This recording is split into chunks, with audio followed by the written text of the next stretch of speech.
Okay, this video is to show how to use the CNC. We have the piece of Sintra loaded.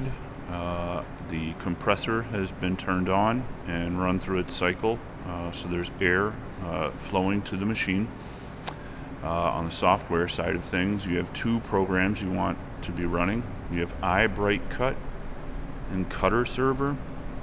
One thing to keep in mind with CutterServer, this controls the vacuum table,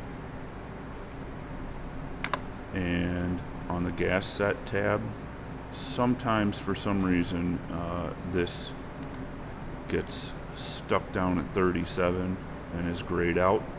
If that happens, just restart the machine a couple times. It takes sometimes, but eventually you'll get that to register.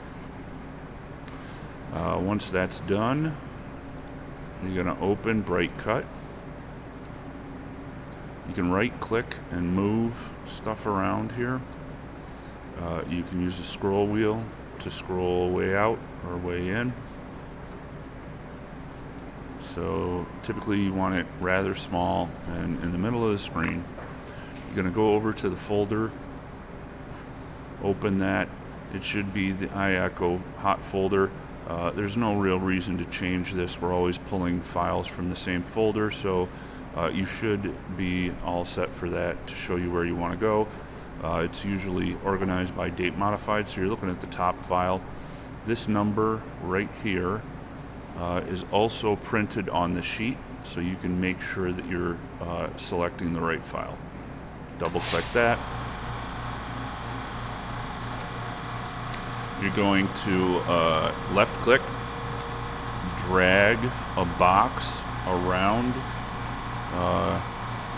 the one field, and then click again, and that will select all of the cut paths.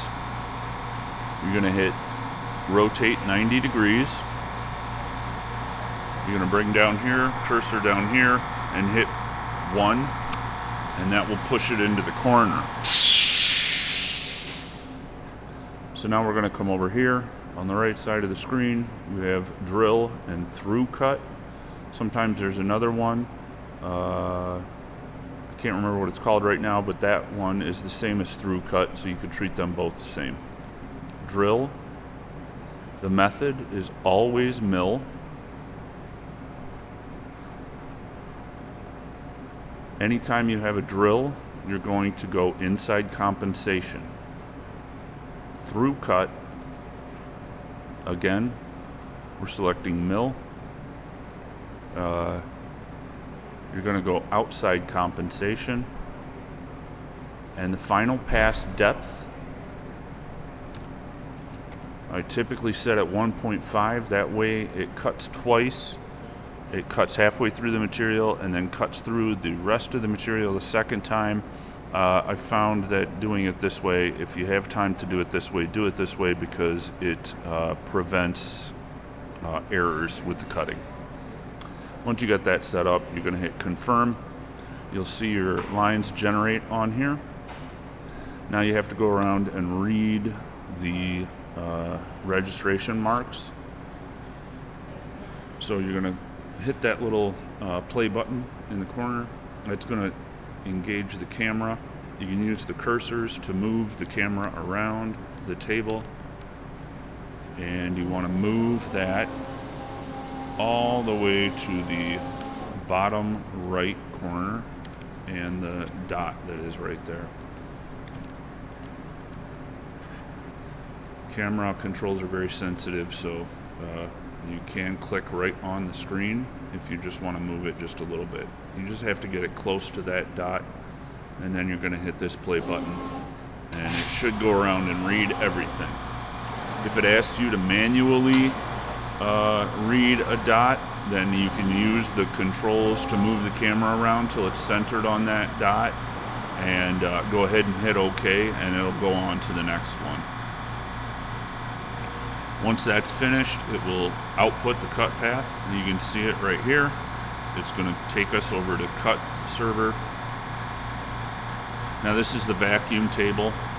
There are 9 panels altogether. As you can see, we only have cut paths on the first 3, so really we don't need these other ones open because it's just making the suction that we do have less. You want as few of these open as possible so that you have as much suction as possible. This should always be at 80 Hertz. Once that's done, you're going to hit this button right here. That turns on the vacuum, and then you're going to reach over and turn on the vacuum, the shop vac that's right to the right. And you hit start, and that's it.